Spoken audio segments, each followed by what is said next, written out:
Okay. So what's the next one? Immigration lawyer.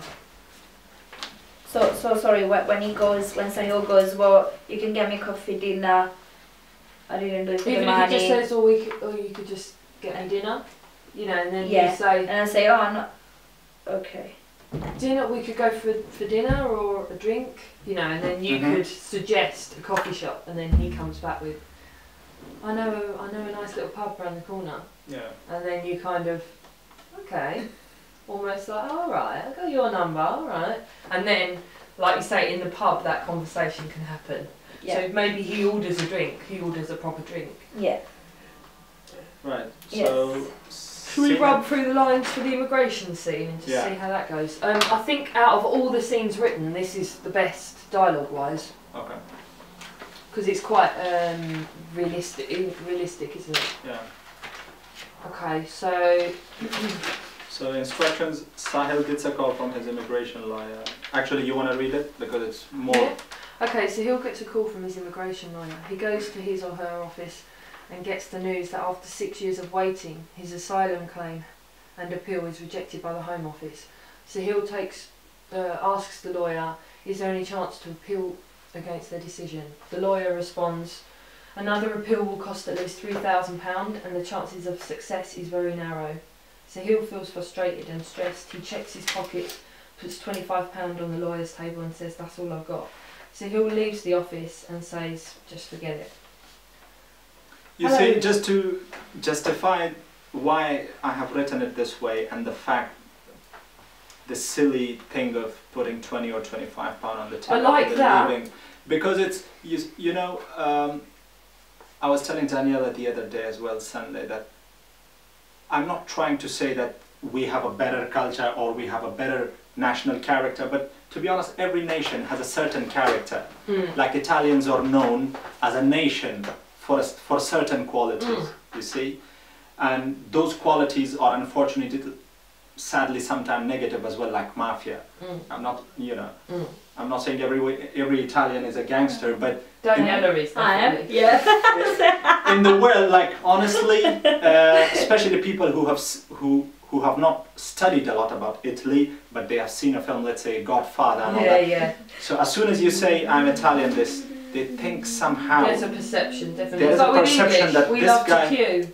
this guy might be a drug dealer, you know, because just he's an Italian. Yeah. So it's same with Afghans or with Muslims, that there is a character nationally, you know. Yeah. Like there are certain attitudes that Definitely. Everyone's as an got English a person stereotype. or as an Italian, you will not understand what's this guy doing, like putting a 5 on my table. Yeah.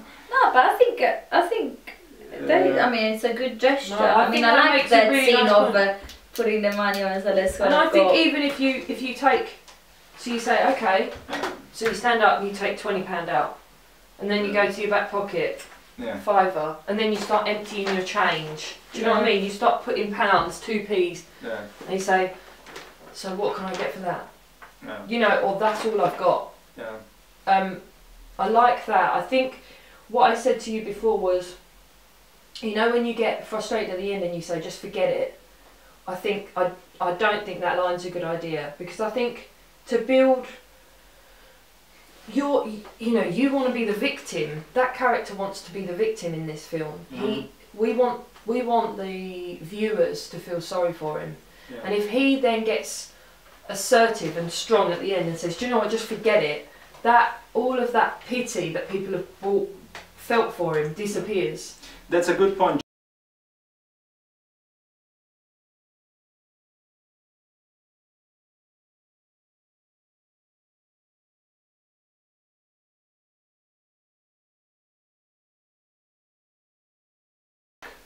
So he says forget it, because he knows he doesn't have a chance. Even if he begs the lawyer, please, it's not going to work. But I think that can be said in another way then. That could be, if that's how that's supposed to... See, you know what, forget it, to me, is quite an aggressive term. Yeah. If you was to say, if there was to be a pause and then you say, okay, I understand. Yeah. Thanks for your time. Okay, And the other thing is, Jody, that. the other thing is, I give you my opinion, then it's up to you as a director to make your decision. the reason I added this, forget it, here he gets a bit cocky and he shows that, you know what, I may be poor, I may be desperate, but I'm not, you know.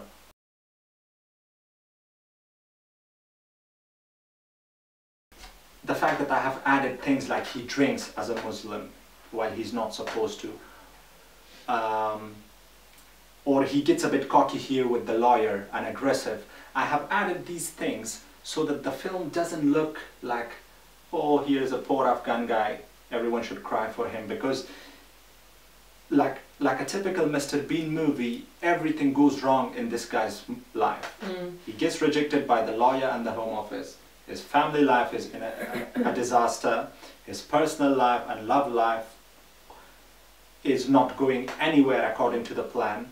So if without these things like getting a bit cocky, having a drink as a Muslim, the character will actually become too tragic, like a typical Mr. Bean movie where everything goes wrong and it's still funny.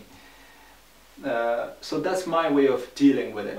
But again, it's up to you. I get what you're saying, and I think there does need to be some difference. Because to be honest, like a typical Bollywood film, I have seen some but Bollywood I think we can get that difference with the dialogue and the things that you do when you're with Laura. Yeah. I think we can make your character really appealing by having these moments where you just give her a cheeky smile, or you come out with something quite profound, or you respond to her with something quite funny. I think they're the things that we know that you're a guy that's fitting in and you're working hard and you're trying to do something. I just think there's a perception with asylum seekers that needs to be, you know, like you said, every nation's got a stereotype. There's a stereotype with asylum seekers that I think we need to break. And I think that, do you know what, just forget it line is not going to help. I think if we see that you've tried and you've tried and you've tried, and do you know what, there's no way, the answer is no, and there's nothing you can do about it. I think then that just shows we need to have that moment where you're just downtrodden and you're just at the end of your tether, but you still hold it together. You've still got the dignity for yourself to hold it together and just, okay, thank you for your time. And then you leave and we see it in your face rather than, you know, rather than it being your God-given right to have that.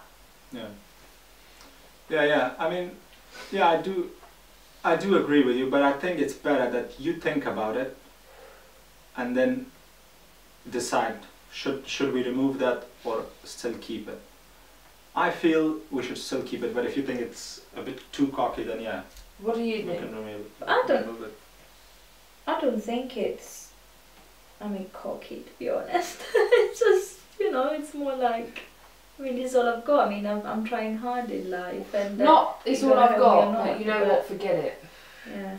I think that leaves it then on a, I think if you were to leave with, that's all I've got, and another line, then we could have the last bit where the immigration lawyers, you know, almost like feels really bad about it, feels like this system's shit.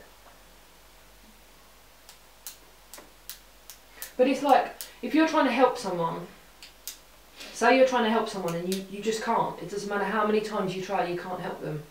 If they turn around and they say, look, Pameer, you know, what else can I do? And you're like, I'm really sorry, I've tried everything and I can't. And they go, oh, do you know what? Just forget it.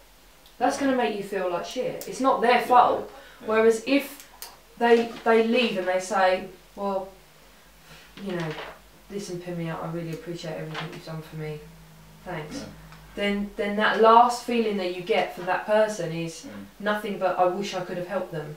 Oh yeah, true. Do you know what I'm saying? Yeah. That's my perception of it.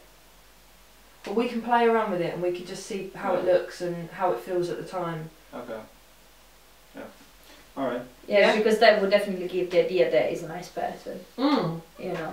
Because we would you would do that. I'm someone that if I get frustrated I will say something like that. But I think it separates you from everyone else. Everyone else is like, do you know what? Fuck you. I fucking tried everything. Blah blah blah blah blah. That's what you want them to say. But if he holds it together and he comes in with that line, then as an audience you're going to be like,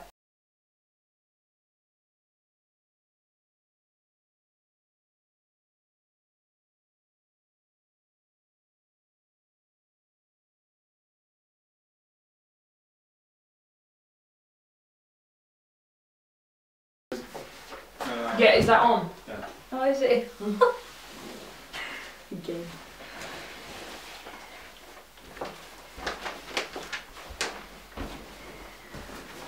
Right. Hello, Sahil. Thank you for coming. I'm afraid it's bad news. The Home Office has rejected your asylum claim. Okay. On what basis? Well, it is a long and lengthy letter, but the main argument is that they think that your story and claims just aren't believable to begin with. And secondly, they think even if they are, it is safe for you to return and live there, especially Kabul. Alright. Any chance to appeal against it? Well, we can launch an appeal, but it will cost a minimum of about £3,000. And as you're not eligible for legal aid anymore, even if you can get that money together, the chances of success are very slim. Right.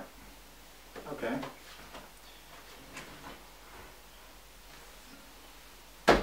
£25. That's all I got. You know what? Actually, forget it. But it might change. It might change to me thinking for a few seconds and then saying, you know what? Thanks for all your support. I'll see what I can do. I like Jodie's idea as well, to spend a little bit of time searching for the money. So that it's like it's everything you've got. Yeah. It's not like I've got £25 in my pocket. It's like, yeah, you this don't is know exactly all- how much. this is everything I have, Yeah. and I'm Yeah. turning out my pockets, and it's almost them showing